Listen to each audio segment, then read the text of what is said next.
Raz som tak upratovala pri posteli jednej pani, ktorá už ležala viac dní, bola v takej kóme, takže už som vedela, že tá pani naozaj skoro odíde. A ona už asi 2 dní nerozprávala, bola už v takom bezvedomí. A keď som bola pri nej s tým mopom a modlila som sa, tak ona naraz otvorila oči a pozrela sa vedľa mňa. Ako som tam stála chvíľku a povedala, že je tu.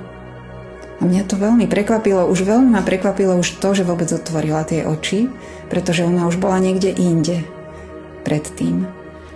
A keď povedala je tu, tak bola som taká veľmi prekvapená a pýtala som sa, kto je tu? A ona stále pozerajúc na niečo vedľa mňa povedala, že Ježiš.